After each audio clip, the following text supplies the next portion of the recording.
অভিনেতা শাহরিয়ার নাজিম জয় এক আলোচিত সমালোচিত নাম, যদিও অভিনেতার চেয়ে উপস্থাপক হিসেবে বেশি পরিচিত তিনি। বর্তমানে একটি বেসরকারি টেলিভিশনে ৩০০ সেকেন্ড অনুষ্ঠানের উপস্থাপক হিসেবে রয়েছেন। তার সেই টিভি শোয়ের মাধ্যমে বেশি আলোচিত হয়েছেন তিনি। এছাড়াও সম্প্রতি মুস্তফা সারোয়ার ফারুকীর মুক্তি পাওয়া সিনেমা ৮৪০-এ অভিনেতা হিসেবে দেখা যাবে তাকে। তার শোতে সেলিব্রিটিদের এনে আলোচনার নামে নানানভাবে ব্যক্তিগত বিষয় টেনে অপদস্থ করার মতো ঘটনাও ঘটান তিনি। এবার নিজের আচরণের কারণে নিজেই হয়ে গেলেন মানুষের হাস্যরসের কারণ।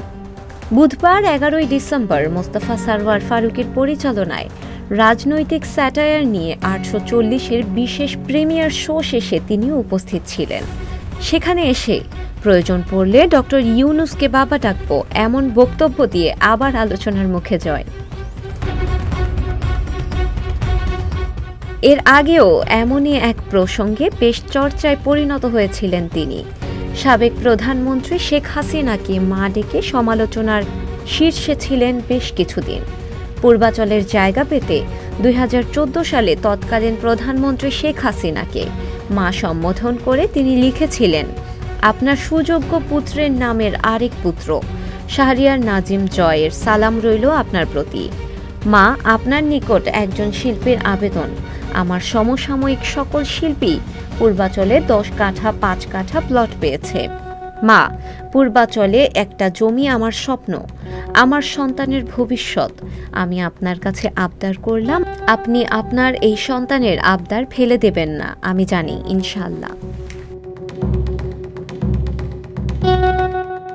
সম্প্রতি ৮৪০ সিনেমার প্রিমিয়ার শোতে গিয়ে গণমাধ্যমের সঙ্গে কথা প্রসঙ্গে তিনি বলেন, আমার জমির প্রয়োজন আছে, তাই ডক্টর ইউনূস স্যারকে বাবা ডাকতে হলেও ডাকবো। সাবেক প্রধানমন্ত্রীকে মা বলে জমি চাওয়াতে আমি মোটেও অনুতপ্ত না। একটা জিনিস পাওয়ার জন্য বাবা, দাদা, মা ডাকা যায়, আর আমি আমার কাজের জন্য ভবিষ্যতেও ডাকবো। তবে হ্যাঁ, আমি আগেও বলেছি, বিগত সরকার যেভাবে স্বৈরাচার হয়ে উঠেছিল আর তাদের পতনের জন্য যত লোক প্রাণ দিয়েছে তা অনেক সেন্সিটিভ ইস্যু হয়ে গিয়েছে। আর এই সরকারের প্রধানকে আমি মা বলেছি, যার জন্য আমি অনুতপ্ত। এমন কথায় আবারও ভাইরাল জয়। মোটামুটি হাস্যরসের কারণ হয়ে গেছে তার বাবা, দাদা, মা ডাকা প্রসঙ্গ। শিলা ইসলাম, সংবাদ প্রকাশ।